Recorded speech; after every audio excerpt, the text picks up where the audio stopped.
Febrero de 1944, 9:36.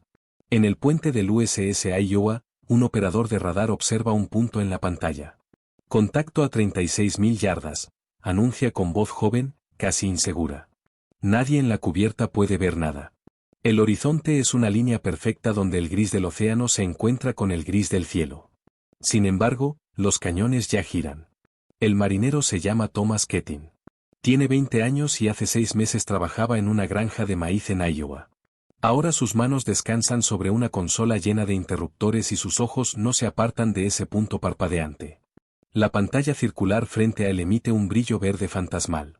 Cada barrido del radar dibuja el mundo de nuevo, y en ese mundo algo se mueve. ¿Estás seguro?, pregunta el oficial de artillería, un hombre mayor con arrugas alrededor de los ojos de mirar demasiado tiempo al sol. Thomas traga saliva. Sí, señor. El eco es constante. Se mueve hacia el este a alta velocidad. El oficial mira por los prismáticos hacia donde las máquinas indican que hay un barco, pero no ve nada, solo el mar interminable. Hace 5 años esto habría sido imposible. Un artillero necesitaba ver su objetivo, sentir el viento en la cara, calcular la caída del proyectil con años de experiencia. Ahora este muchacho de granja le dice que dispare contra algo invisible. Control de tiro, dice el oficial al teléfono, tenemos coordenadas. En la sala de control de tiro, 3 pisos más abajo, otra historia se desarrolla en silencio. Aquí no hay ventanas, solo el zumbido constante de máquinas que calculan. Robert Chen, un ingeniero de 23 años que hace un año diseñaba radios en Massachusetts, observa cómo los datos del radar alimentan el ordenador analógico. El aparato ocupa toda una pared, un laberinto de engranajes, servomotores y discos giratorios que parece extraído de una novela de ciencia ficción. Chen no llama a esto ordenador, lo llama el calculador, porque eso es lo que hace, calcula. Velocidad del viento, temperatura del aire, curvatura de la Tierra, rotación del planeta, velocidad del objetivo, velocidad del propio barco. Variables que un artillero tradicional aproxima con reglas de cálculo y tablas impresas. Variables que este ensamblaje de metal y electricidad resuelve en menos de 20 segundos. Solución lista, anuncia Chen con voz carente de emoción, porque la emoción no tiene lugar aquí, solo los números. Elevación 14 grados, azimut 235. En las torretas, los cañones se elevan con un sonido como el suspiro de un gigante mecánico. Los artilleros dentro apenas sienten el movimiento. Todo es hidráulico ahora, potencia pura traducida en precisión. El cargador introduce el proyectil en la recámara. El proyectil pesa más que él, pero el mecanismo lo guía como si fuera una pluma. Fuego, ordena alguien. El rugido silencia el pensamiento. La nave entera se sacude. Una columna de fuego emerge de los cañones y el proyectil desaparece en un ángulo que ningún ojo puede seguir. 30 segundos después, a 36.000 yardas de distancia, en un lugar donde el horizonte se curva y oculta, algo ocurre que Thomas Keating solo puede ver en su pantalla. El eco del barco enemigo desaparece un instante, reemplazado por una explosión de interferencia. Impacto, dice con voz ahora más firme. El oficial de artillería baja los prismáticos. Sigue sin ver nada, pero algo dentro de él acaba de cambiar. 6 meses antes, en un astillero de Filadelfia, el ingeniero Harold Graves observaba la instalación del último radar en la superestructura de la Iowa. Graves tenía 42 años y había dedicado su vida a problemas que la mayoría de la gente no sabía que existían, como hacer que una señal de radio rebote en un objeto metálico, como medir el tiempo que tarda ese eco en regresar, como traducir ese tiempo en distancia. Es una locura, le había dicho su asistente la semana anterior, disparar contra algo que no puedes ver. Graves había sonreído. Toda la historia del ser humano es disparar contra cosas que no puede ver. El futuro, por ejemplo. Pero había algo más que filosofía en lo que construían. Había desesperación. Graves había visto los informes de las primeras batallas del Pacífico, barcos estadounidenses acribillados porque sus artilleros no podían calcular lo suficientemente rápido, oficiales tomando decisiones basadas en intuición mientras el enemigo se movía en patrones impredecibles. El mar no es un campo de batalla terrestre. No hay colinas donde ocultarse ni flancos que proteger. Solo hay distancia y velocidad, y quien domina esas dos variables domina el combate. El radar era la mitad de la solución, los ojos nuevos. Pero los ojos sin cerebro son inútiles. Por eso habían construido el calculador. Graves recordaba la primera vez que vio funcionar el prototipo en 1942, en un laboratorio del MIT. El aparato ocupaba una habitación entera y necesitaba 5 hombres para operarlo. Introducían datos mediante manivelas y palancas, el calculador procesaba, sus engranajes giraban con sonido de reloj de catedral, y finalmente escupía números en una impresora mecánica. ¿Cuánto tarda?, había preguntado un almirante escéptico. 18 segundos, respondió el ingeniero principal. Un buen artillero puede hacer lo mismo en 3 minutos con una regla de cálculo. Sí, señor, pero después de 6 horas de combate, cuando está exhausto y asustado, cuando el barco se mueve bajo sus pies y el humo le nubla la vista, ¿puede ese artillero mantener la precisión? ¿Puede hacer 20 cálculos seguidos sin equivocarse? ¿Puede ajustar para un objetivo que cambia de velocidad cada minuto? El almirante no había respondido, pero firmó el presupuesto. En diciembre de 1943, Thomas Keating había llegado al Iowa sin entender realmente qué iba a hacer. Le habían dado 6 semanas de entrenamiento en una escuela de radar en Virginia. 6 semanas para aprender lo que normalmente llevaría años, cómo interpretar ecos, cómo distinguir un barco de una tormenta, cómo calibrar la antena, cómo mantener la disciplina cuando la pantalla se llena de contactos que parecen moverse hacia ti. Su instructor era un teniente llamado Morrison, un hombre que hablaba del radar como si fuera un ser vivo. La máquina te mostrará la verdad, les decía, pero tú tienes que aprender su lenguaje. Un eco fuerte no siempre es un objetivo grande. Puede ser un barco pequeño con mucho metal en su superestructura. Un eco débil puede ser un acorazado de perfil. Tienes que sentir la diferencia. ¿Cómo se siente una diferencia en una pantalla?, había preguntado otro recluta. Como se siente cualquier cosa, con atención, con paciencia, con tiempo. Pero no tenían tiempo. La guerra no esperaba. Así que aprendieron rápido, cometieron errores, los corrigieron, volvieron a equivocarse. Thomas descubrió que tenía facilidad para esto. Su mente funcionaba de manera que podía ver patrones donde otros veían caos. En la granja había aprendido a predecir el clima observando el vuelo de los pájaros, el color del horizonte al amanecer. Esto era similar.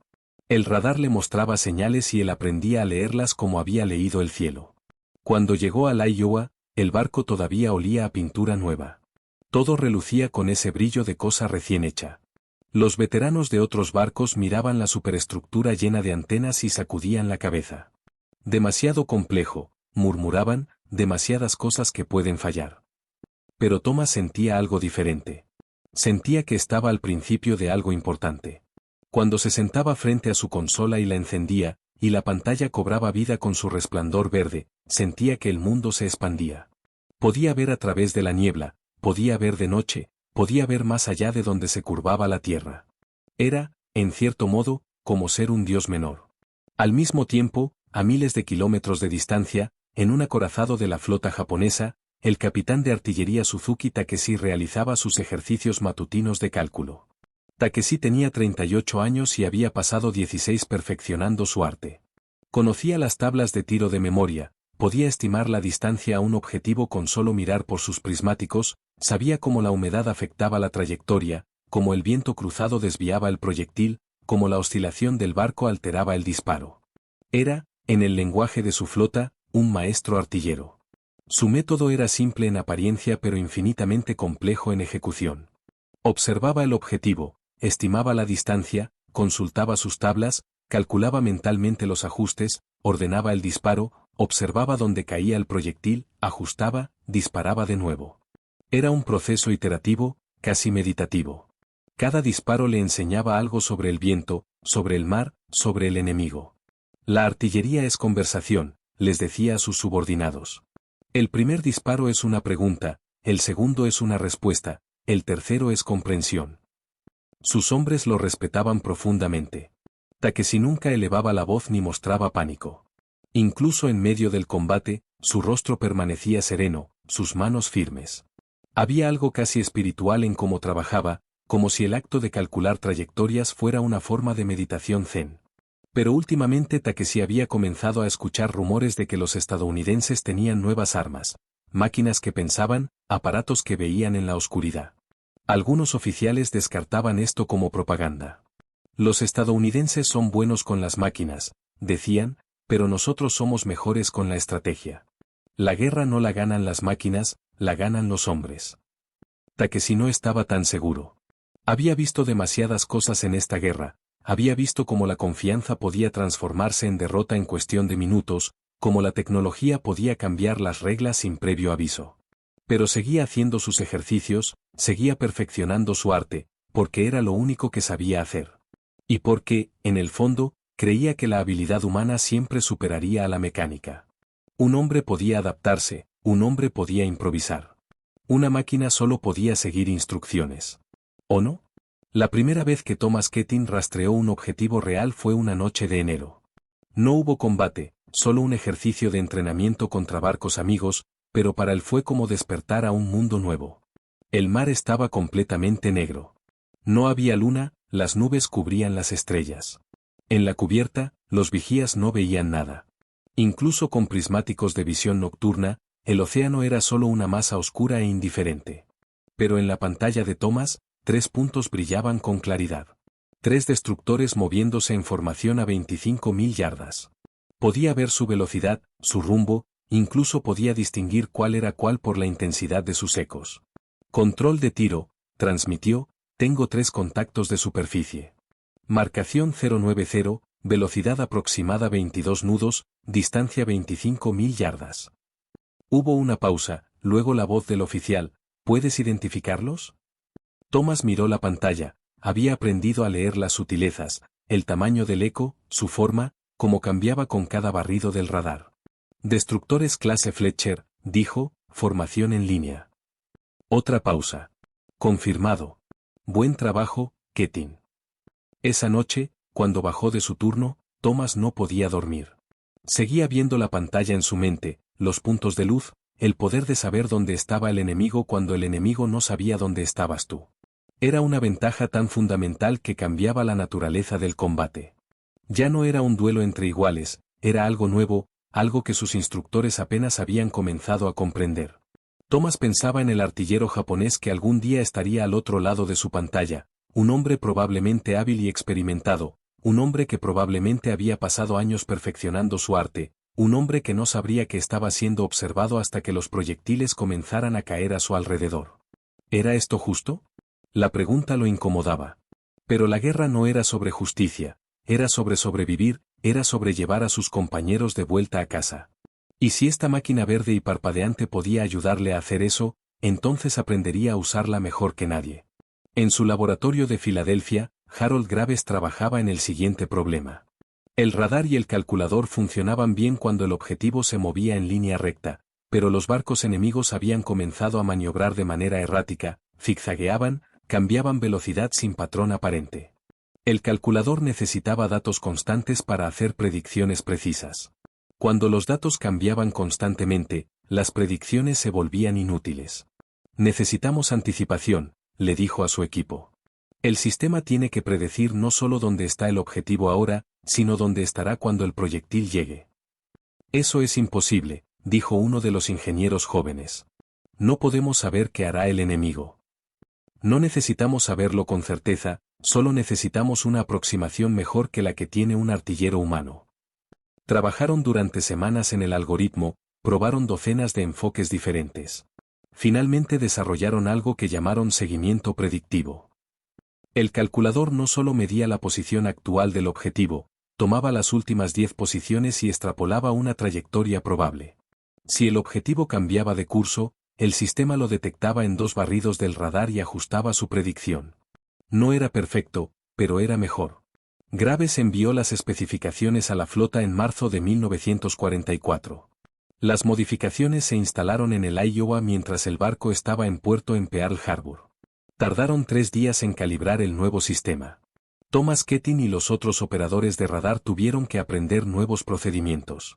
El calculador ahora requería datos continuos, no solo lecturas únicas. Es más trabajo, se quejó uno de los operadores. Es mejor protección, respondió el oficial de artillería. La primera prueba del sistema actualizado fue contra un objetivo remolcado que zigzagueaba mediante un mecanismo aleatorio. Los artilleros tradicionales fallaron 7 de 10 disparos. El sistema de control de tiro automatizado acertó 6 de 10. Todavía no es perfecto, observó el capitán del barco.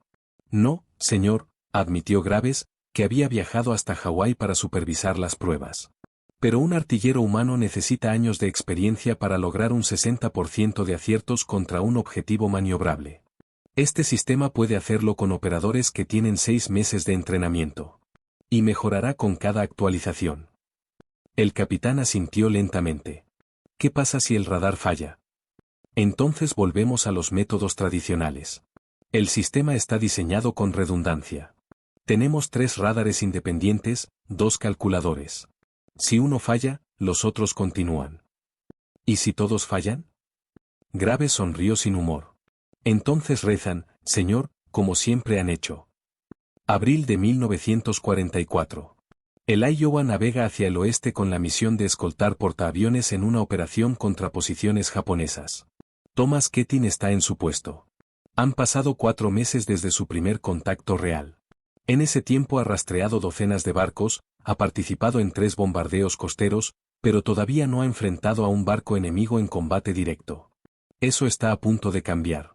A las 2 del mediodía y 20, su pantalla muestra algo inusual, un contacto grande moviéndose a alta velocidad, demasiado grande para ser un destructor, demasiado rápido para ser un carguero. Contacto de superficie, anuncia, marcación 270, distancia 42.000 yardas. En el puente, el capitán toma los prismáticos. El horizonte está brumoso, no ve nada. ¿Estás seguro, Keating? Sí, señor. Eco fuerte y constante. Perfil consistente con crucero pesado o acorazado. El capitán duda. Están fuera de la zona donde se esperaba contacto enemigo. Podría ser un barco amigo fuera de posición, podría ser un error del radar. Pero Thomas ha demostrado ser confiable, su registro es casi perfecto. Control de tiro, preparen solución. No disparen sin mi orden. En la sala de control de tiro, Robert Chen introduce los datos. El calculador cobra vida. Los engranajes giran, los servomotores zumban. En 20 segundos tiene una solución, pero no la transmite. Esperan. El contacto se acerca. Ahora está a 38.000 yardas, todavía invisible desde el puente. Los minutos pasan como horas. La tensión en el barco es palpable. Algunos hombres rezan en silencio, otros revisan sus equipos una y otra vez.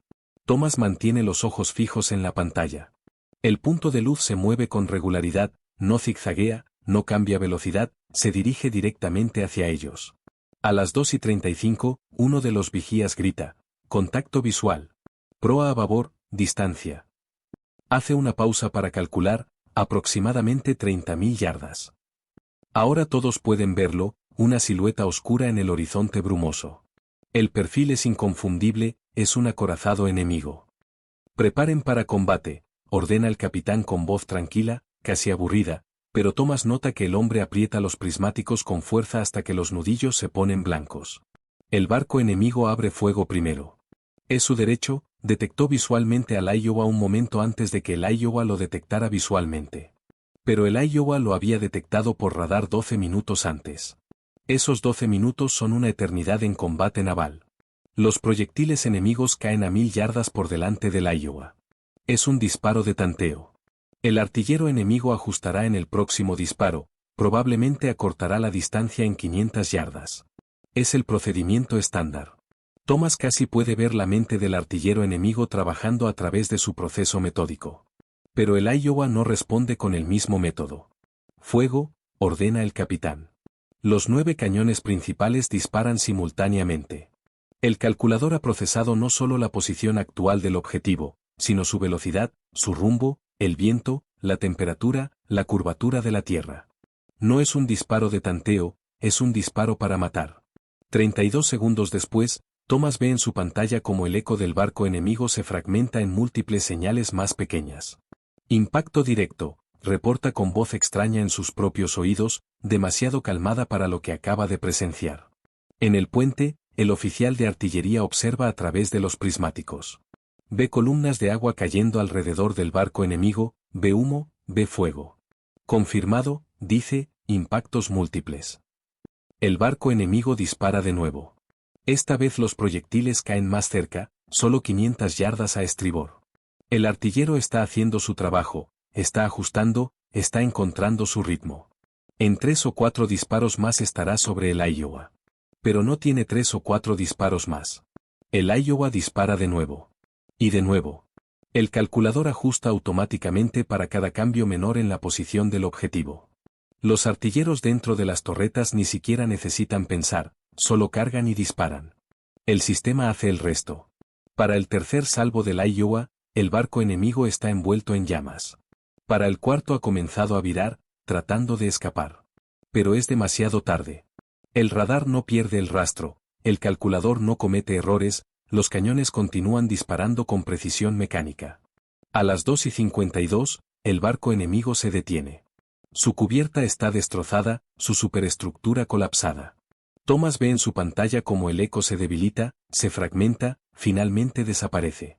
No sabe si el barco se hundió o si simplemente su radar ya no puede detectarlo. No quiere saberlo. Contacto perdido, anuncia con voz hueca. En el puente hay silencio. Nadie celebra. Lo que acaban de presenciar no parece una victoria, parece una ejecución. 17 minutos desde el primer contacto hasta el final.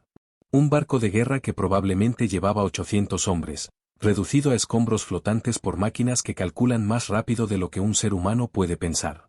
El capitán baja los prismáticos. Sus manos ya no tiemblan pero su rostro se ve gris. Reanudamos curso, dice. Eso es todo. No hay discurso, no hay análisis, solo órdenes. Thomas permanece en su puesto otras 4 horas antes de que lo releven. Cuando finalmente baja, sus piernas apenas lo sostienen. En la enfermería, el médico le ofrece un trago de whisky. Thomas lo acepta. Nunca antes había bebido whisky. Sabe a queroseno y fuego. Lo ayuda. Esa noche escribe una carta a su madre. No menciona el combate, las reglas de censura lo prohíben. En cambio, le cuenta sobre el clima, sobre los peces voladores que vio ayer, sobre cómo extraña el maíz fresco de la granja. Escribe 3 páginas de trivialidades antes de darse cuenta de que está llorando. En el barco enemigo hundido, el capitán Takeshi había tenido exactamente 6 minutos para comprender lo que estaba sucediendo. 6 minutos entre el primer impacto y el momento en que una viga colapsó sobre él, rompiéndole la espalda. No murió de inmediato. Quedó atrapado en los restos de su estación de control de tiro, consciente pero incapaz de moverse. A su alrededor el barco se desintegraba. Podía escuchar los gritos de los hombres, podía oler el humo y la pólvora quemada, podía sentir cómo el barco se inclinaba lentamente hacia babor. Pero más que nada sentía confusión. No entendía que había fallado. Su primer disparo había sido casi perfecto, solo 100 yardas fuera del objetivo. Su segundo disparo había sido mejor. Para el tercero habría estado sobre el objetivo. Era el procedimiento estándar, era lo que siempre funcionaba. Pero el enemigo no había seguido el procedimiento estándar. El enemigo había acertado en el primer salvo. No había tanteos, no había ajustes, solo precisión brutal desde el principio. Era imposible. Los estadounidenses estaban a 30.000 yardas cuando dispararon. Ningún artillero podía ser tan preciso a esa distancia en el primer intento. La física simplemente no lo permitía. Había demasiadas variables, demasiadas cosas que podían salir mal. A menos que, la idea cruzó su mente como un fantasma. A menos que no fuera un artillero. A menos que fuera una máquina. Los rumores eran ciertos. Takeshi cerró los ojos. El dolor en su espalda era insoportable, pero la comprensión era peor. Había dedicado 16 años a perfeccionar un arte que acababa de volverse obsoleto. Todo su entrenamiento, toda su experiencia, toda su habilidad, reducida a nada por una caja llena de engranajes y cables eléctricos. No sintió rabia, solo una tristeza profunda y abarcadora. Era como ver morir una era, como ser la última persona en recordar una canción que nadie más cantaría. Cuando el agua finalmente llegó a su estación, Takeshi ya no estaba consciente. Se deslizó hacia la oscuridad pensando en sus hombres, en su familia, en las tablas de tiro que había memorizado con tanto cuidado y que ahora descansarían con él en el fondo del mar. Mayo de 1944. Harold Graves recibe el informe del combate de abril. Lo lee 3 veces, sentado solo en su oficina con la puerta cerrada y las luces atenuadas. Necesita procesar esto en privacidad. 17 minutos. Primer salvo con impactos directos. Tasa de aciertos del 78%. Es mejor de lo que esperaba, mucho mejor. El sistema funcionó exactamente como lo habían diseñado. Debería sentir orgullo, debería sentir satisfacción.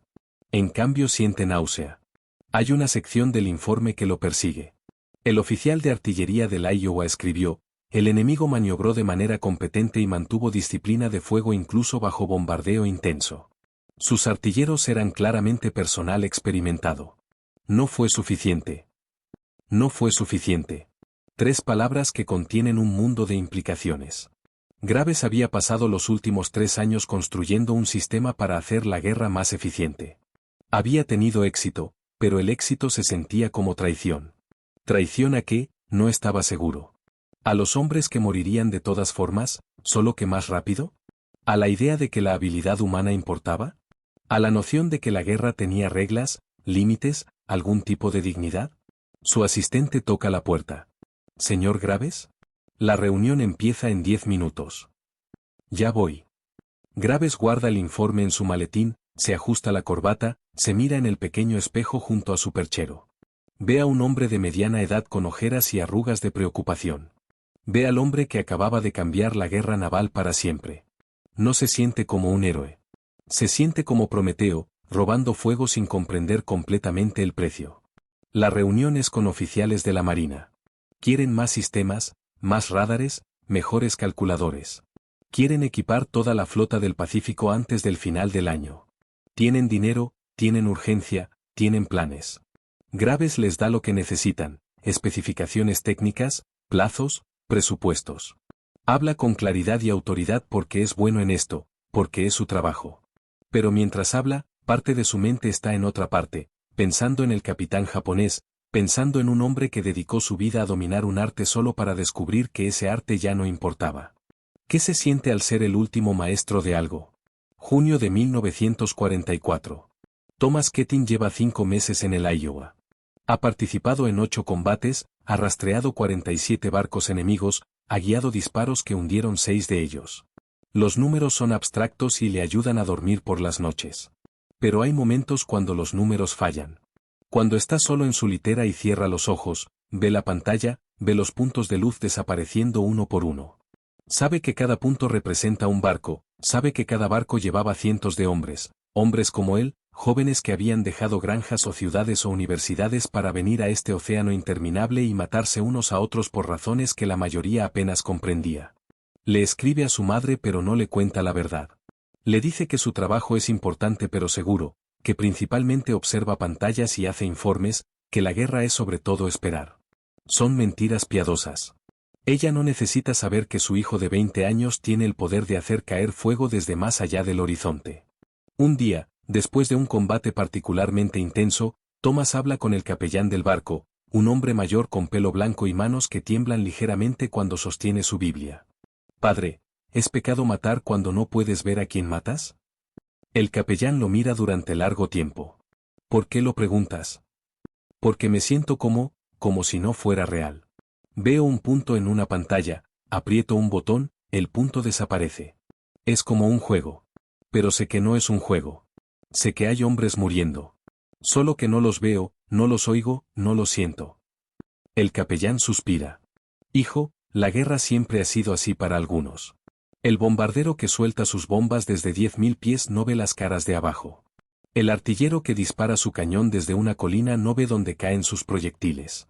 La distancia es parte de la guerra. Hace posible que hombres buenos hagan cosas terribles. Entonces, ¿es pecado? No sé. Esa es una pregunta para sabios más grandes que yo. Lo que sé es que estás en guerra, estás protegiendo a tus compañeros, estás haciendo el trabajo que te asignaron. Puedes vivir con eso o puedes romperte bajo eso. La elección es tuya. Thomas sale de la reunión sin sentirse mejor, pero al menos siente algo. La culpa es mejor que el vacío. Julio de 1944. El sistema de control de tiro del Iowa recibe otra actualización. Ahora puede rastrear hasta 6 objetivos simultáneamente. El calculador ha sido mejorado con componentes más rápidos. El tiempo de solución se ha reducido de 20 segundos a 14. Robert Chen supervisa la instalación, trabaja 18 horas al día durante una semana, calibrando, probando, ajustando. Cuando termina, el sistema funciona perfectamente, mejor que perfectamente. Es una obra maestra de ingeniería. Pero Chen ya está pensando en la siguiente versión. Siempre hay una siguiente versión. El progreso no se detiene, no puede detenerse, porque si se detiene el enemigo se adelanta. Y si el enemigo se adelanta, mueren más estadounidenses. Es una lógica simple y brutal. Chen la acepta porque no ve alternativa.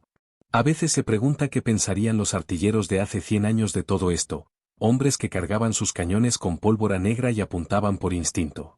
Para ellos un disparo a 1000 yardas era extraordinario. Ahora disparaban a 35.000 yardas con precisión que haría llorar a un relojero suizo. ¿Es esto progreso? ¿O es solo aceleración hacia algún abismo que todavía no pueden ver? Chen no filosofa mucho, no tiene tiempo. Hay trabajo que hacer, siempre hay trabajo que hacer. Así que guarda sus preguntas y sigue adelante. Es lo que hace todo el mundo. Es lo único que pueden hacer. Agosto de 1944. El Iowa participa en el bombardeo de una posición costera enemiga. No hay barcos enemigos presentes, solo fortificaciones en tierra, búnkeres de concreto y acero enterrados en las colinas. Thomas Keating rastrea la costa con su radar. Puede ver el perfil de la tierra, las estructuras artificiales destacándose como irregularidades en el paisaje. Objetivo marcado, anuncia, distancia 23.000 yardas. Los cañones disparan una y otra vez. El rugido es constante, casi hipnótico. Los proyectiles desgarran el aire y caen sobre las colinas. Thomas ve en su pantalla cómo las estructuras desaparecen una por una. Cada impacto crea un vacío en el eco del radar. Vacíos donde antes había metal y concreto. Vacíos donde probablemente había hombres. No piensa en los hombres. Si piensa en los hombres, no podrá hacer su trabajo. El bombardeo dura 4 horas. Cuando termina, las colinas han sido aplanadas, las fortificaciones destruidas. El oficial de artillería declara la misión un éxito completo. 0 bajas estadounidenses, objetivo completamente neutralizado. Esa noche Thomas no puede comer. Va a la cubierta y mira el mar. Es una noche clara, las estrellas brillan con una intensidad que nunca vio en Iowa. No hay contaminación lumínica aquí, solo el océano y el cielo y el silencio. Se pregunta si alguno de los hombres en esas colinas vio las estrellas antes de morir. Se pregunta si tuvieron tiempo de pensar en algo o si simplemente fueron borrados en un instante de fuego y metal. Se pregunta si importa. Un compañero marinero se le acerca. ¿Estás bien, Keating? Sí, solo mirando las estrellas. Son hermosas, ¿verdad? Sí, hermosas. Se quedan ahí juntos durante un rato, sin hablar. A veces el silencio es mejor que las palabras. A veces no hay palabras suficientes para contener lo que uno siente. Septiembre de 1944. Harold Graves visita el Iowa mientras está en puerto. Quiere ver el sistema en acción, hablar con los operadores, entender cómo funciona en condiciones reales. Encuentra a Thomas Keating revisando su equipo. El joven se ve más delgado que en las fotos de su archivo de personal, tiene ojeras, sus manos se mueven con la eficiencia de alguien que ha hecho lo mismo 1000 veces. Marinero Keating, ¿verdad? Sí, señor. Soy Harold Graves. Diseñé el sistema de radar. Thomas lo mira con nueva atención. ¿Usted hizo esto? Mi equipo y yo, sí. Es increíble. Hace cosas que no sabía que eran posibles. Graves sonríe, pero es una sonrisa triste. ¿Funciona como esperabas? Mejor, mucho mejor. Thomas hace una pausa. ¿Puedo preguntarle algo? Por supuesto. ¿Alguna vez pensó en los hombres al otro lado? Los que no tienen esto, los que están tratando de pelear de la manera antigua. Graves no responde inmediatamente. Mira la consola, las pantallas, los interruptores, todo su trabajo destilado en esta máquina verde y parpadeante. Pienso en ellos todos los días, dice finalmente. Pero también pienso en nuestros hombres, en los marineros que morirían si no tuviéramos esta ventaja. Es una elección terrible, pero es la elección que tuve que hacer. ¿Se arrepiente? No sé. Pregúntame cuando termine la guerra, si es que alguna vez termina. Thomas asiente. Entiende. O al menos entiende que hay cosas que nadie puede entender completamente hasta que es demasiado tarde para importar. Graves pasa 3 días en el barco. Habla con docenas de marineros, toma notas, hace ajustes menores al sistema. Pero principalmente observa. Ve cómo los jóvenes se han adaptado a esta nueva forma de guerra, ve cómo algunos prosperan y otros se marchitan, ve el costo que cobra en sus ojos. Cuando se va, le deja a Thomas una nota: has hecho un trabajo extraordinario. No olvides que eres humano, no una máquina. Esa es la única cosa que realmente importa. Thomas guarda la nota en su bolsillo. La lee a veces, cuando las noches son particularmente oscuras. Le ayuda a recordar que no está solo en esto, que otros también llevan el peso. Octubre de 1944. La guerra en el Pacífico continúa. El Iowa participa en más batallas. El sistema de control de tiro demuestra su valor una y otra vez. Las pérdidas estadounidenses disminuyen, las pérdidas japonesas aumentan. Es, en términos militares, un éxito rotundo. Pero el éxito no se siente triunfante, se siente pesado, como cargar piedras. Cada batalla añade otra piedra. Eventualmente el peso se vuelve insoportable. Thomas recibe una carta de su madre. Su padre ha muerto de un ataque al corazón. No pudo ir al funeral. Está a 12.000 kilómetros de distancia, flotando en un océano que no parece tener fin. Llora en la privacidad de su litera, mordiendo la almohada para que nadie lo escuche. La guerra no espera el duelo. Al día siguiente vuelve a su puesto. La pantalla se enciende con su brillo familiar, los ecos aparecen, el mundo continúa moviéndose, indiferente al dolor individual. Robert Chen también recibe noticias. Su hermano menor ha sido herido en Europa. No fatalmente, pero lo suficientemente grave como para enviarlo a casa. Chen siente alivio y culpa al mismo tiempo. Alivio porque su hermano sobrevivió, culpa porque él está aquí, relativamente seguro, trabajando con máquinas, mientras otros sangran en campos de batalla. Harold Graves trabaja en su laboratorio. No recibe noticias personales porque no tiene familia cercana. Su vida es su trabajo. A veces se pregunta si eso es bueno o malo. Decide que es simplemente lo que es. Noviembre de 1944. Un avión enemigo ataca el Iowa por sorpresa, emergiendo de las nubes bajas.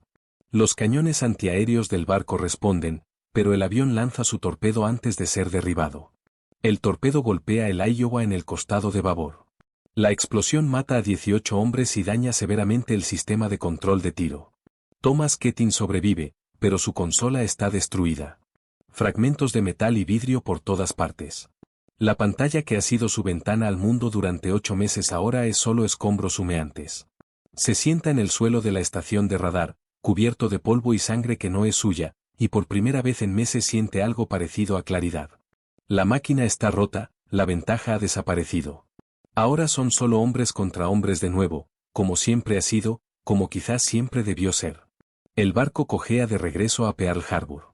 Las reparaciones tomarán semanas. Thomas y otros operadores de radar son transferidos temporalmente a otro barco. Este barco no tiene el sistema actualizado, solo tiene equipo más antiguo, menos confiable. Thomas hace su trabajo, pero es diferente, más difícil, más incierto. Y en esa incertidumbre encuentra algo parecido a la paz. Porque la certeza, descubre, tiene su propio tipo de horror. La certeza no deja espacio para la esperanza, no deja espacio para el milagro, solo para la ejecución mecánica de la violencia. Diciembre de 1944. El Iowa está reparado. El sistema de control de tiro está restaurado. Thomas regresa a su puesto. La pantalla se enciende, el brillo verde es tan familiar como siempre. Pero algo ha cambiado. No en la máquina, en él. Hace su trabajo con la misma competencia, pero ahora hay distancia. Ya no se pierde en la pantalla, ya no siente que es parte de la máquina. Mantiene algo de sí mismo separado. Es más difícil, pero es necesario. Robert Chen nota el cambio. ¿Estás bien?, pregunta un día. Sí, solo cansado. Todos estamos cansados. No, es diferente. Estoy cansado de ser bueno en esto. Chen entiende. Él también está cansado. Pero el cansancio no es excusa. El trabajo continúa, la guerra continúa, hasta que no continúe. Enero de 1945. Harold Graves recibe una condecoración por su trabajo. Es una ceremonia pequeña en Washington. Un almirante le entrega una medalla y dice palabras sobre servicio y sacrificio. Graves acepta la medalla con una sonrisa que no llega a sus ojos. Esa noche, solo en su hotel, mira la medalla. Es pesada, bien hecha, tiene su nombre grabado en el reverso. Se supone que debe sentirse orgulloso. Se supone que esto debe significar que su trabajo importó. Pero lo único que puede pensar es en los hombres que murieron porque su sistema funcionó demasiado bien. No los hombres estadounidenses que salvó, los otros, los que nunca tuvieron oportunidad contra máquinas que pensaban más rápido que ellos. Guarda la medalla en un cajón. No la volverá a mirar durante años. Febrero de 1945. Un año después de esa primera mañana cuando Thomas Keating rastreó un objetivo a 36.000 yardas, el Iowa está de nuevo en combate. Es una operación grande, docenas de barcos, cientos de aviones, el tipo de batalla que antes era impensable pero que ahora es rutinaria. Thomas está en su puesto. La pantalla muestra múltiples contactos. Barcos enemigos moviéndose en formación. Los cañones del Iowa se preparan. El calculador procesa datos. Todo funciona perfectamente. Contacto principal, anuncia Thomas, marcación 045, distancia 40.000 yardas. Es un acorazado enemigo, uno grande, del tipo que antes habría sido un duelo épico entre gigantes. Pero ahora es solo otro objetivo. Los cañones disparan. El primer salvo es casi perfecto, 2 impactos directos. El segundo salvo es mejor, 3 impactos. El barco enemigo intenta responder pero sus disparos caen a 1.000 yardas del objetivo. Sus artilleros están haciendo lo mejor que pueden, solo que su mejor ya no es suficiente. Thomas observa en su pantalla cómo el eco del barco enemigo se debilita. Tarda más esta vez. El barco es grande, bien blindado, absorbe castigo. Pero eventualmente, inevitablemente, comienza a romperse. Y Thomas, mirando ese punto de luz parpadeante, piensa en el capitán de ese barco, piensa en un hombre que probablemente es veterano y experimentado, un hombre que probablemente ha estado en docenas de batallas, un hombre que en este momento está viendo su mundo desintegrarse a su alrededor y no entiende por qué, porque cada disparo enemigo es perfecto, porque sus propios disparos no pueden encontrar el blanco, porque la experiencia y el entrenamiento y el coraje ya no importan. Lo siento, susurra Thomas. Nadie lo oye. El rugido de los cañones ahoga todo. Lo siento. El barco enemigo desaparece de la pantalla a las 10 de la mañana y 47. Desde el primer contacto hasta el final, 23 minutos. 800 hombres, más o menos. 23 minutos. Thomas reporta la pérdida del contacto con voz neutra. Es su trabajo, es lo que se espera de él. Pero por dentro algo se rompe. No dramáticamente, no de manera que alguien pueda notar, solo una grieta pequeña en el lugar donde solía mantener su humanidad separada de su deber. Después del combate va a la cubierta. Necesita aire, necesita espacio. El mar se extiende en todas direcciones, indiferente y eterno. En algún lugar bajo esas aguas descansan los restos de docenas de barcos, miles de hombres, todos los que confiaron en habilidad y coraje y encontraron que ya no era suficiente. ¿Es esto el futuro? ¿Máquinas matando con eficiencia perfecta mientras los hombres solo miran? ¿Dónde está la dignidad en eso? ¿Dónde está el honor? No tiene respuestas, solo tiene preguntas que lo perseguirán durante décadas. Marzo de 1945. La guerra se acerca a su fin, aunque nadie lo sabe con certeza todavía. El Iowa continúa sus operaciones. El sistema de control de tiro continúa funcionando. Hombres continúan muriendo con eficiencia mejorada. Un día Thomas recibe órdenes de entrenar a nuevos operadores de radar. Son muchachos jóvenes, recién salidos de la escuela básica, tienen 18, 19 años. Algunos parecen todavía niños. Les enseña cómo usar el equipo, les muestra los trucos que ha aprendido, cómo distinguir diferentes tipos de barcos por sus ecos, cómo mantener el rastro de múltiples contactos, cómo no perder la concentración durante horas de vigilancia tediosa. Pero hay algo que no puede enseñarles, algo que solo aprenderán cuando vean su primer punto de luz desaparecer de la pantalla, cuando comprendan que ese punto representa hombres que tenían madres y padres e hijos, hombres que probablemente no querían estar en esa guerra más de lo que ellos querían estar. ¿Es difícil?, pregunta uno de los nuevos. Me refiero, ya sabes, hacer el trabajo sabiendo que... Thomas lo interrumpe suavemente. Sí, es difícil. Pero lo harás de todas formas, porque si no lo haces alguien más morirá, probablemente alguien que conoces. Esa es la elección. No es una buena elección, pero es la única. El muchacho asiente, aunque claramente no entiende completamente. Thomas recuerda cuando él tampoco entendía. Parece hace una vida. Fue hace solo un año. Abril de 1945. Robert Chen está diseñando la próxima generación del sistema. Será más rápido, más preciso, más confiable. Podrá procesar datos de múltiples sensores simultáneamente, podrá rastrear objetivos a distancias que antes se consideraban imposibles. Trabaja con entusiasmo porque es lo que hace, es bueno en esto.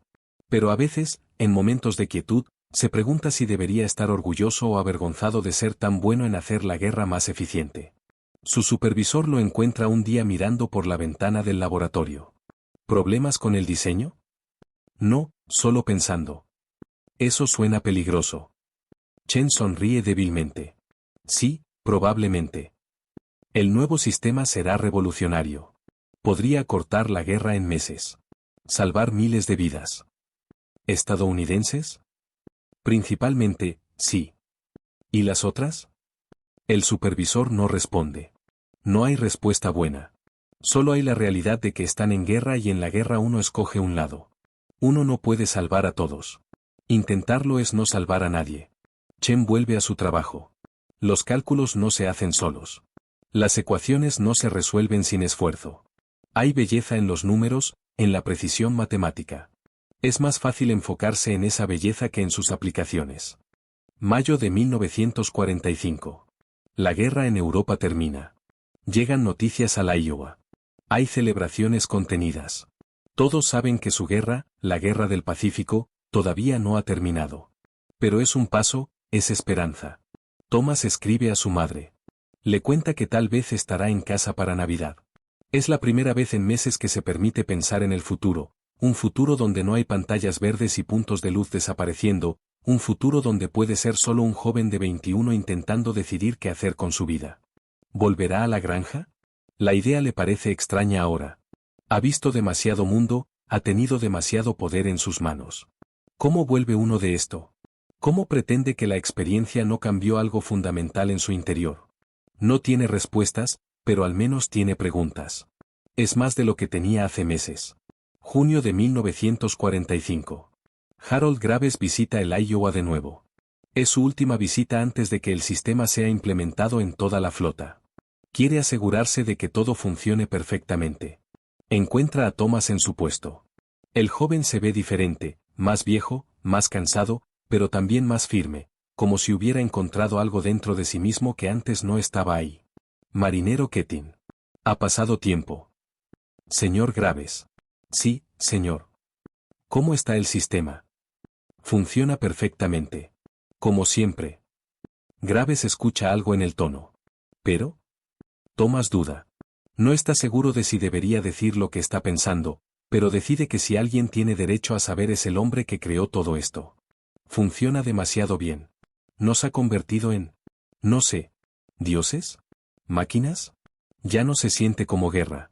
Se siente como exterminio. Graves asiente lentamente. Entiendo. He tenido pensamientos similares. ¿Se arrepiente de haberlo construido? Es la misma pregunta de antes. Graves todavía no tiene respuesta. No lo sé. Salvó vidas estadounidenses. Ese era el objetivo. Pero también cambió algo fundamental sobre cómo peleamos, sobre quiénes somos cuando peleamos. ¿Es eso malo? No lo sé, admite Graves. Pregúntame en 50 años, cuando podamos mirar esto con perspectiva. Pero ninguno de ellos sabe si alguna vez habrá esa perspectiva. La historia se mueve demasiado rápido. Ya están hablando de armas nucleares, de misiles guiados, de cosas que harán que el sistema de control de tiro parezca primitivo. El futuro se acerca como un tren descontrolado. Y nadie sabe cómo detenerlo. Julio de 1945. Más combates, más contactos en la pantalla, más puntos de luz desapareciendo. Thomas ha dejado de contar. Los números ya no significan nada, solo son números. Un día, durante un momento de tranquilidad, habla con el capellán de nuevo. Padre, ¿cómo sobrevivimos a esto? No físicamente. Emocionalmente. Espiritualmente. El capellán parece más viejo que antes. La guerra lo ha desgastado también. No estoy seguro de que sobrevivamos intactos. Creo que todos llevamos cicatrices.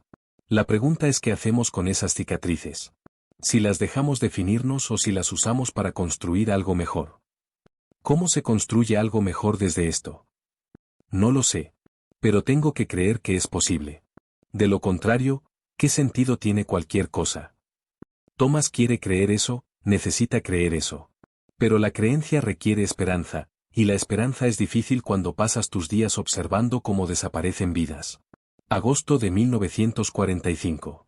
El mundo cambia de formas que nadie esperaba. Bombas caen sobre ciudades. Ciudades enteras evaporadas en segundos.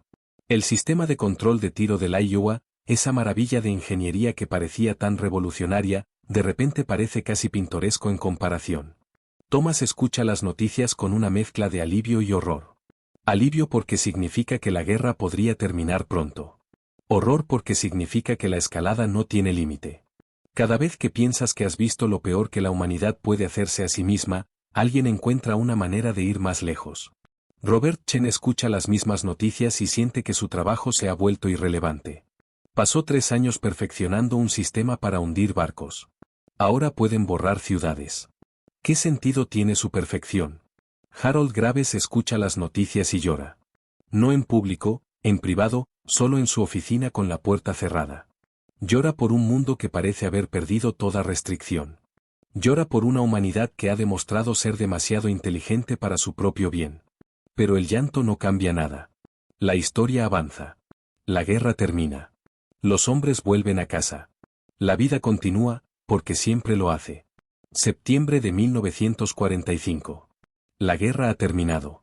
El Iowa está en puerto, esperando órdenes. Thomas Keating está en su puesto, pero la pantalla está apagada.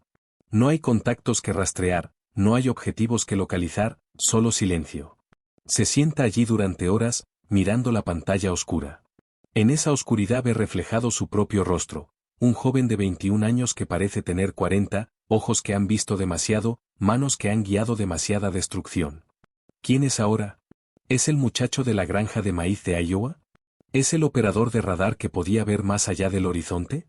¿Es algo intermedio, algo nuevo que todavía no tiene nombre? Un oficial entra en la estación. Keating, puedes irte. Tu turno terminó hace 2 horas. Lo sé, señor. Solo me estaba despidiendo. ¿De la máquina? De todo. El oficial asiente. Entiende. Todos están despidiéndose de algo, de la guerra, de la juventud, de la inocencia que nunca recuperarán. Thomas sale de la estación por última vez. Mientras camina por los pasillos del barco, toca las paredes de metal. Este lugar ha sido su hogar durante 1 año y medio, ha sido su prisión, ha sido su propósito. Y ahora, de repente, ya no lo necesita. ¿Debería sentirse liberado? Tal vez. Pero lo único que siente es un vacío profundo, como si hubiera perdido algo esencial y no recordara exactamente qué era. Octubre de 1945. Thomas Keating vuelve a Iowa. La granja de su familia está igual que siempre.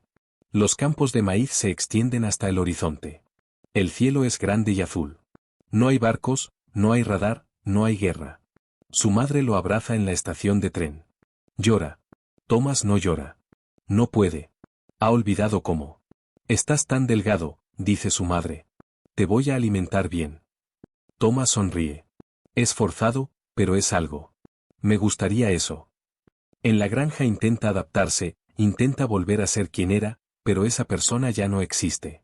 En su lugar hay alguien nuevo, alguien que conoce secretos sobre el mundo que preferiría no conocer, alguien que tiene pesadillas donde puntos de luz desaparecen de pantallas verdes. Un día está en el campo, cosechando maíz. Es trabajo físico y honesto. Debería sentirse bien. Pero se siente vacío. Sigue esperando que alguien le diga qué hacer, sigue esperando la alarma que significa contacto enemigo, sigue esperando el rugido de los cañones.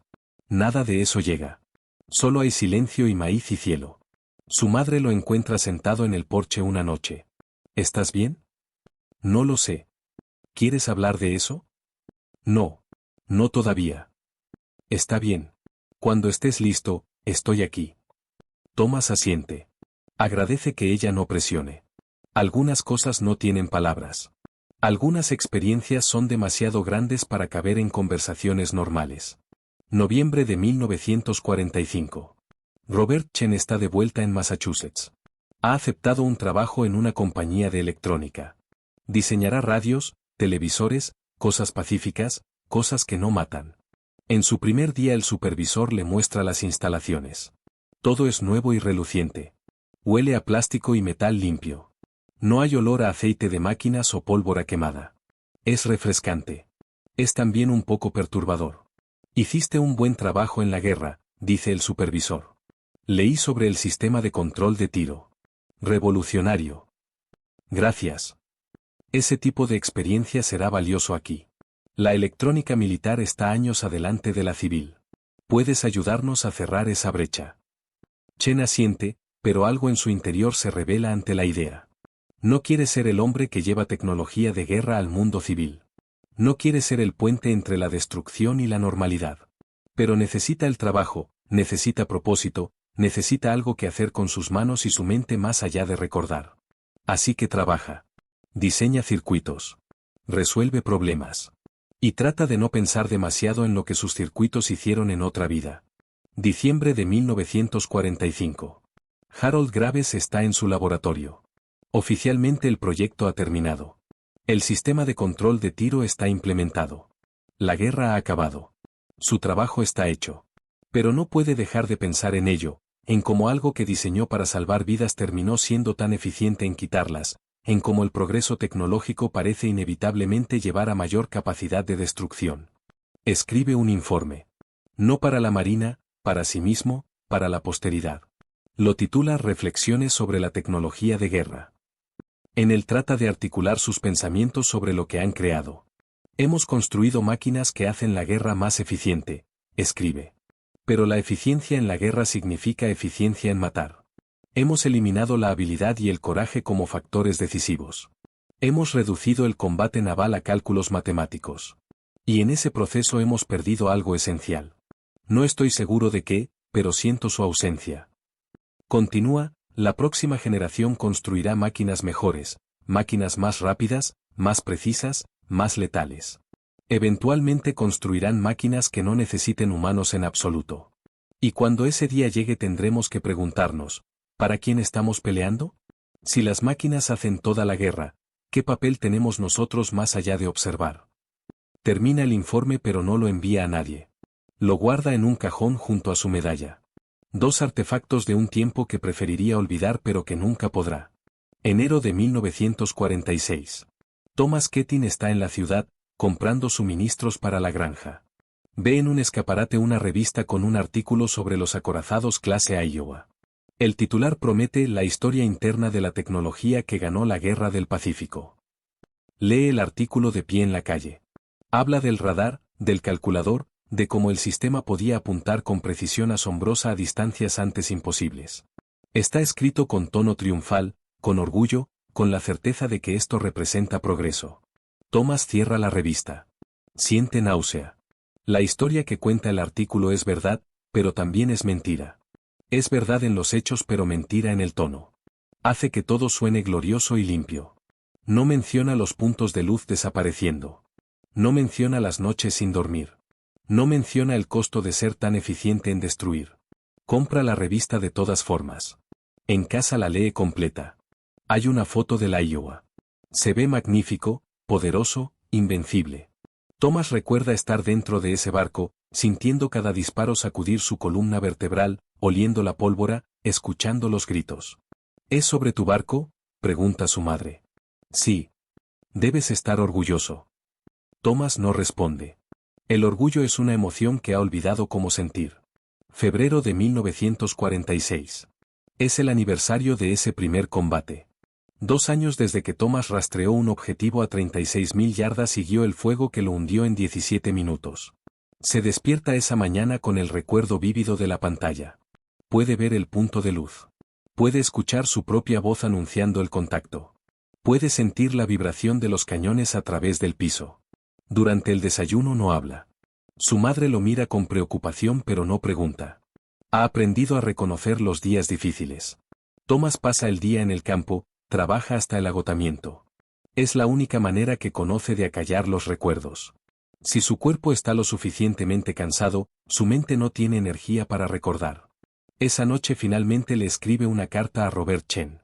No sabe si la dirección que tiene todavía es válida, pero lo intenta. Necesita hablar con alguien que entienda, alguien que estuvo allí. Escribe, rasga, escribe otra vez más controlada. Pregunta cómo está Chen, qué está haciendo, si alguna vez piensa en aquellos días. Envía esta carta. 3 semanas después recibe respuesta. Estimado Ketin, por supuesto que te recuerdo. Y sí, pienso en aquellos días. Probablemente demasiado. Entiendo lo que sientes. La claridad era terrible, pero al menos sabíamos quiénes éramos. Ahora estoy diseñando radios y sigo sin saber qué parte del pasado llevar al futuro. Escríbeme de nuevo si quieres. A veces ayuda a hablar con alguien que estuvo allí. Thomas guarda la carta. Es un hilo de conexión con ese tiempo, un recordatorio de que no está solo en esto. Marzo de 1946. Harold Graves recibe una oferta para enseñar en una universidad.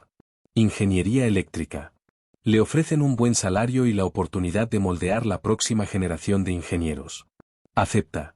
Necesita un cambio, necesita estar rodeado de jóvenes que todavía no han visto la guerra, jóvenes que pueden imaginar la tecnología como herramienta de construcción, no de destrucción. Su primera clase es sobre teoría de circuitos. Es material básico, fundamental. Los estudiantes toman notas con entusiasmo, hacen preguntas inteligentes. Graves ve en sus ojos el tipo de curiosidad pura que él solía tener. Al final de la clase un estudiante se acerca. Profesor Graves, ¿es verdad que usted diseñó sistemas de radar para la Marina? Sí. ¿Cómo fue? ¿Emocionante? Graves considera la pregunta. Fue necesario. Pero no es algo que recomendaría como objetivo de carrera. Hay formas mejores de usar tu inteligencia. El estudiante parece confundido. Probablemente esperaba historias de gloria. Graves no tiene esas historias. Solo tiene lecciones sobre el costo del progreso sin sabiduría. Abril de 1946. Thomas se inscribe en clases nocturnas en un colegio comunitario. No está seguro de que quiere estudiar. Solo sabe que necesita algo más que la granja, necesita una forma de usar lo que aprendió sin perpetuar lo que hizo. Prueba diferentes clases, historia, literatura, física. Encuentra que le gusta la física. Hay algo reconfortante en las leyes inmutables del universo. Gravedad. Inercia. Conservación de energía. Cosas que no cambian sin importar quién las use o para qué. Su profesor nota su aptitud. ¿Has pensado en continuar? Podrías hacer bien en ingeniería. Thomas duda. La ingeniería le recuerda demasiado al radar, al calculador, a todas las máquinas que hizo funcionar. No estoy seguro de que la ingeniería sea para mí. ¿Por qué no? Porque he visto lo que puede hacer.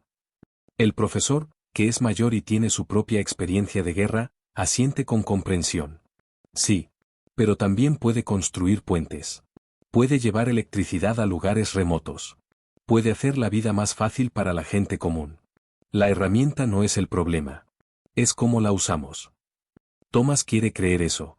Pero la creencia requiere fe, y su fe ha sido probada hasta el punto de ruptura. Mayo de 1946. Robert Chen está trabajando en un nuevo diseño de radio. Es para uso doméstico.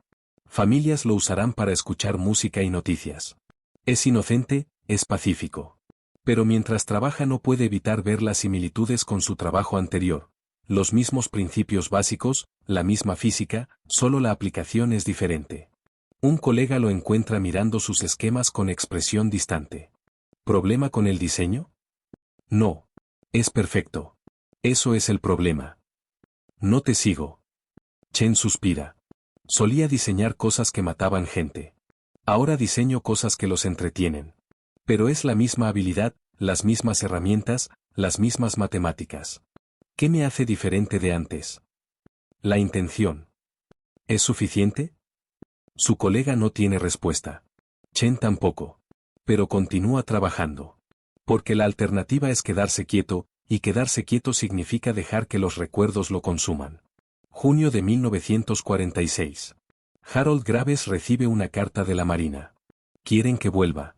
Hay nuevos proyectos, nuevas tecnologías. La guerra puede haber terminado, pero la necesidad de defensa no. Graves lee la carta 3 veces. La oferta es generosa. El trabajo sería importante. Podría hacer una diferencia real en la seguridad nacional. Pero algo en su interior se revela. No puede volver a ese mundo. No puede pasar otra década de su vida construyendo formas más eficientes de matar. Ya dio suficiente. Escribe una carta de rechazo cortés. Agradece la oferta. Explica que está comprometido con la enseñanza. No menciona la verdadera razón, que tiene miedo de lo que podría crear si vuelve, que tiene miedo de su propia habilidad. Envía la carta y siente algo parecido a alivio. Es la primera decisión en años que siente completamente suya. Julio de 1946. Thomas tiene una pesadilla particularmente intensa. Se despierta gritando. Su madre viene corriendo. Lo encuentra sentado en la cama, temblando, cubierto de sudor. Era solo un sueño, dice ella sosteniendo su mano. No. Era un recuerdo. ¿Quieres hablar de ello? Thomas duda. Luego, por primera vez, comienza a hablar. Le cuenta sobre la pantalla, sobre los puntos de luz, sobre cómo cada punto era un barco y cada barco llevaba cientos de hombres. Le cuenta sobre la eficiencia, sobre cómo podían hundir un acorazado en 20 minutos. Le cuenta sobre el peso de ser tan bueno en algo tan terrible. Su madre escucha sin interrumpir. Cuando termina ella dice, no fue tu culpa. Estabas haciendo tu trabajo. Lo sé. Pero eso no lo hace más fácil. No. Supongo que no. Se quedan sentados juntos en silencio mientras amanece. A veces el silencio es lo único que puede contener el dolor. Agosto de 1946. Thomas, Robert y Harold nunca se encuentran en persona después de la guerra. Sus vidas toman caminos diferentes. Pero cada uno lleva la misma carga, la carga de haber sido parte de algo que cambió el mundo, de haber sido eficiente más allá de lo humano, de haber perdido algo de sí mismos en el proceso. Thomas eventualmente se convierte en profesor de física en una escuela secundaria. Nunca habla de la guerra con sus estudiantes, pero les enseña sobre responsabilidad, sobre cómo el conocimiento científico viene con peso moral, sobre cómo las decisiones que toman hoy afectarán el mundo de mañana. Robert Chen pasa el resto de su carrera en electrónica civil. Diseña radios, televisores, eventualmente computadoras. Cada proyecto es una forma de redención. Cada dispositivo que hace la vida más fácil es una pequeña compensación por los que hicieron la muerte más eficiente. Harold Graves enseña durante 30 años. Forma a cientos de ingenieros. Les transmite no solo conocimiento técnico sino sabiduría dolorosa. Ustedes pueden construir cosas maravillosas, les dice, pero nunca olviden preguntar, ¿debería construir esto? No todo lo que es posible es deseable. Los sistemas de control de tiro que desarrollaron continúan evolucionando. Se vuelven más rápidos, más precisos, más autónomos.